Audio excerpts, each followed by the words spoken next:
just I mean, we got absolutely destroyed in the physicality department of the game, and today was the equivalent of going in the box and you're fighting a guy that just hits you in the gut, over and over and over and over, and eventually you just can't deal with it anymore. And that's what they did. They screened us. We missed 50 shots, 52 shots. We couldn't get an offensive rebound, which is something we've been all right at this year. Why? Because when the ball went up, they hit us, and we wouldn't play through contact. We'd give in the contact. And then we just had nobody that can deal with the screens they set and guard DJ Stewart. It's just got out rebounded by whatever 100. Not very. And then at the end of the day, you can't shoot the ball the way we did and think you got a chance to win in league play, especially against one of the better defensive teams. Dave?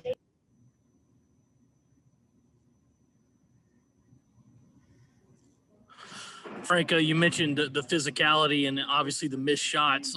When you guys are missing like that from the outside, is it as simple as saying, hey, guys, just drive the lane more, or would it have made a difference today the way they clogged the paint? Well, that's why you're shooting perimeter shots, because they're sitting in the paint. And, sometimes we got a little quick on the trigger and didn't move their defense. This one thing I'll say, like I practiced something yesterday offensively, and that's all we talked about is shoot around today. It's the only set that I wanted to attack them with early. I called it 8-10 times during the game. We never executed one time what we were trying to get. And that's one of the things that's been really difficult to manage with this team right now is our inability to be able to have five guys understanding the adjustments and understanding the concepts. So I've had to keep things real simple. But at the end of the day, Dave, the right guy shot the ball. They didn't go in. And, we tend to rebound a pretty good percentage of our misses, but we didn't do that today. We didn't do that today because we, just didn't make any shots and didn't make enough shots. And then we didn't have the resolve to deal with the physicality of the game. Colin? 6 fast break points today for you guys as a team that likes to run in transition. How hard is it to win like that, especially trying to execute in the half court against a team like Mississippi State? Yeah, I got a better one for you, Colin. 6 fast break points off of 21 turnovers. Effort. Again, that means guys running, guys attacking, they're a big team. So you let their defense set, it becomes a problem. So now you get them in the open court, go attack them. We couldn't do that. It's, and the times we tried, we couldn't convert. And so that was a major problem in the game. I didn't think we were absolutely awful defensively. I mean, we didn't foul a lot. We made some mistakes on a couple of the low post coverages, which my only rule is don't play behind. That's my only rule. You can play in front. You can play sitting on his head. You can crawl between his legs. That'd be okay, but don't play behind. And we go in there and just play behind. And, but at the end of the day, it came down to the ball. DJ Stewart's. How about cup? I think there were 3 open court breakdowns for us defensively, where the guy we did not identify was DJ Stewart. It was mind-boggling, but it's disappointing. We can't put two good games in a row. It's a roller coaster right now, and it's really disappointing. Mike Uva? Frank, going off that point, and I know if you had the answer, we wouldn't be sitting here today with the result, but what has been the most challenging part in terms of just trying to find that consistency? Because, you guys have shown sparks, especially at the beginning of this game, the beginning of the second half. You've shown sparks of being a good team. What do you think is missing? And I know we're not, not to go down that rabbit hole of talking about the practices, but in terms of from last game to this game. shooting percentages. I mean, you got to have structure in how you play. And it's really hard on this team right now for me to run up a ball play for a specific person. It's really hard because getting 5 guys to understand the spacing, the cutting, the screening, the passing is not simple for us right now. And, so then we got to simplify things and kind of play more in space and play through aggression. I mean, we shot 23 free throws today. So we were trying to attack the rim. I mean, we had a bad segment in the first half and had a bad segment in the second half, and those kill us. But at the end of the day, you got to make shots, man. The game, Michael Beasley didn't know half the things we did offensively, but we throw him the ball and he'd score. And so everyone say, holy cow, Frank's an offensive genius. I can't believe the play he ran for Bees. I didn't know what play we ran, and Michael Carrero was the opposite. His senior year, that guy was on it now. And his 4 teammates were on it. So I can run plays for Michael and we'd execute. But the thing Michael had is he had courage to make shots. And right now that's a challenge for us. We got days where we can't make a shot, and if you don't make shots and you're playing missing, here's what happened. I don't know how deep you guys kind of felt the game. Our inability to make perimeter shots allowed their defense to stay closer to the paint, and they just didn't come out. So as the game evolved, our ability to play closer to the rim got harder and harder and harder. And, we were trying to drag one of their bigs out so we can either shoot it or drive them, put them in action. And we got zero from those moments. And, I shouldn't say zero. Keyshawn made, he was matched up with one of them and he made 2 good drives that created fouls. But outside of that, we got 0 from that plan. And that was, but you want to get them out of the paint, you got to make some shots. If not, they're going to go back in the paint and make it really hard for you. And Frank, just a second question for you. Did the refs give you any clarification as to what kind of transpired at the beginning of the game? Because I know you guys were able to get 2 technical foul shots before the tip-off. We got to revisit in the SEC the whole, let's huddle at the opposite foul line, the basket we warm up at, because that's where we all stand for the national anthem. And that's, you got 2 teams that get ready to play each other. We're not, the teams aren't out there to hug and kiss one another. And, but something was said back and forth, and someone threw the ball and hit Keyshawn in the head with it. And that's what they saw in the video. So that's where the technical came from. Jacob Phillips. Coach, you talked about all the missed shots tonight, and some of them were bad misses. What are your thoughts on the shot selection that the players were choosing to take tonight? If the wrong guy's shooting the ball, then it's a problem. But when it's guys that always get shots and they shoot air balls, well, that's the recipe for a bad night. And, the game was tied at 49, and they came down and made a 3. Not an easy one, but they made it. Give them credit. Justin made a bad play on our half-court trap, and then we come down and AJ gets a wide open 3 from the top of the key, shoots an air ball. So I don't, and I'm not trying to call anyone out, but they're not a 3-point shooting team. But we make a small mistake and one of their non-3-point shooters buries a 3. And we come down and we get a wide open 3 to tie the game, and we shoot an air ball, so it's, it's the game's not as simple as people think, because everyone thinks it's just about showing up and it's just hoop. It's like playing at the rec center. No, it's not. It's a little bit more complicated because the other team has defensive rules, and you got to understand how to move the defense to attack it. Everyone can shoot open 3s and layups on a broken floor, except us tonight. But when the defense is set, you got to have a plan on how attacking it. And But right guys shot the ball. We just, we didn't make any. Cam? Hey, Coach, not to keep harping on the shooting issues, but when you have, open looks that aren't falling in a game like this, do you try to really prioritize that in the next practice, or is this something you just try to wipe off the slate and then have a short memory and move on to the next one? I'm never one to dwell on negatives. I don't come in the next day and the things that I identify, like I'll identify tomorrow when we meet, was our inability and no desire to deal with contact.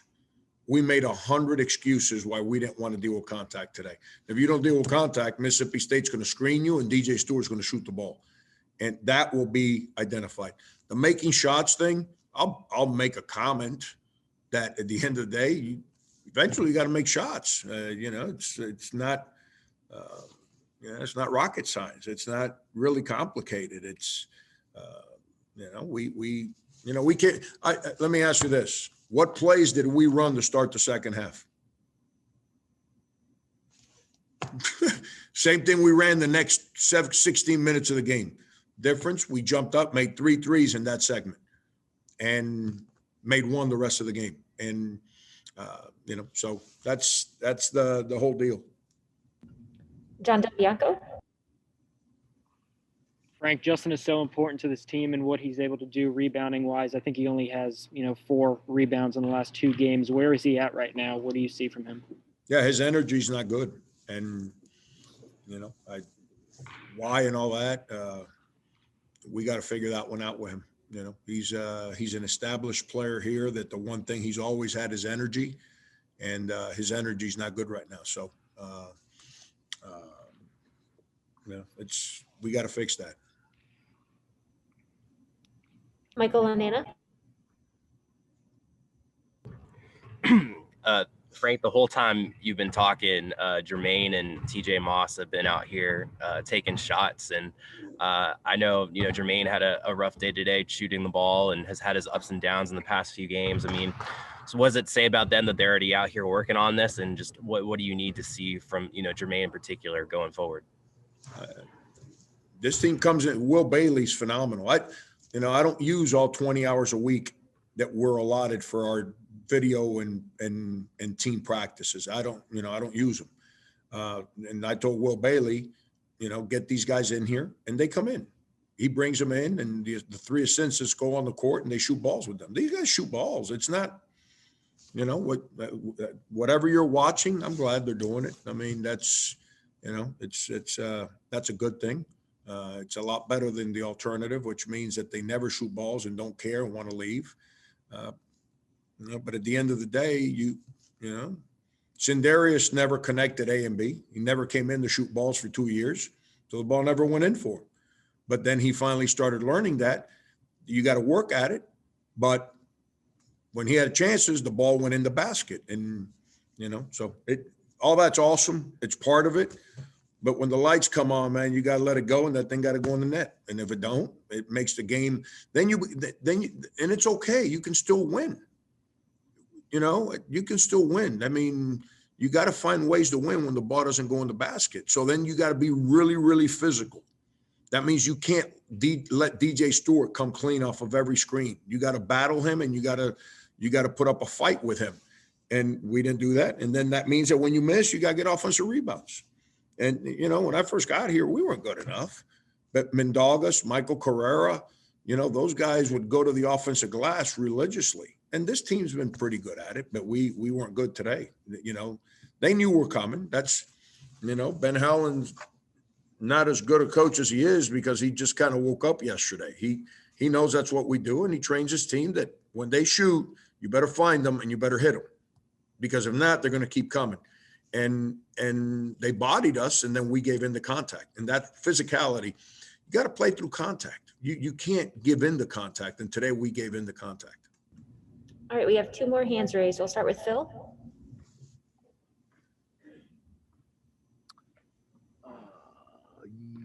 There we go.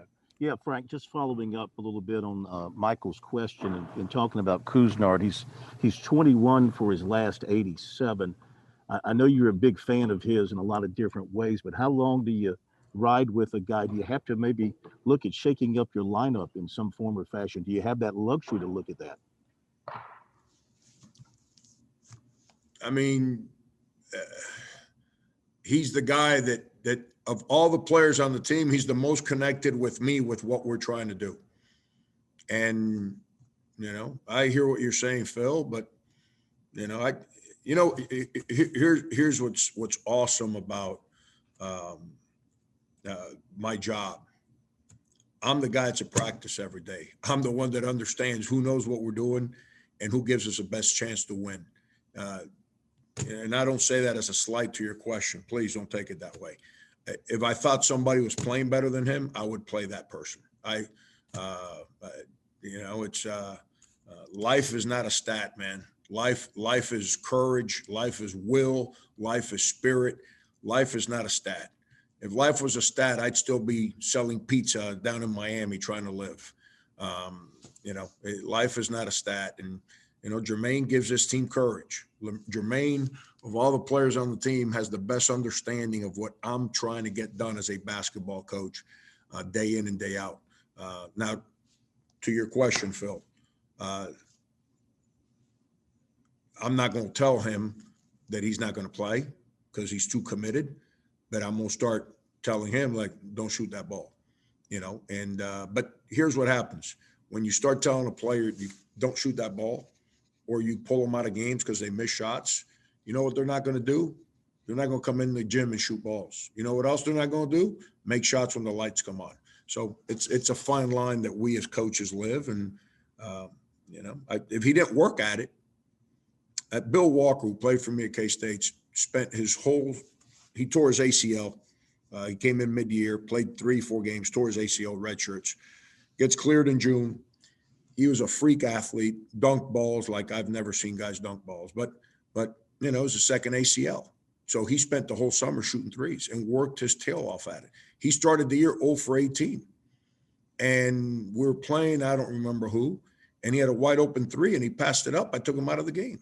He's like, what'd I do? I said, next time you pass up a shot, as hard as you work to shoot that ball, I'm going to take you out of the game again. So I'm not big on reacting and acting on people's mistakes unless they're fundamental team mistakes, not, you know, that kind of stuff.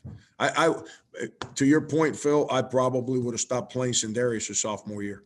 If it was, you know, and Sindarius, I stopped playing him his sophomore year, he transfers, you know, and we don't have a Final Four and he don't go out and become an All-American and, you know, the great player that he was for us and the great guy he was to coach.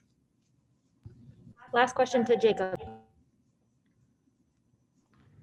Coach, you guys forced 21 turnovers today, but it only translated to 17 points off of turnovers. How frustrating is that for you, and what effect did that have on the game today?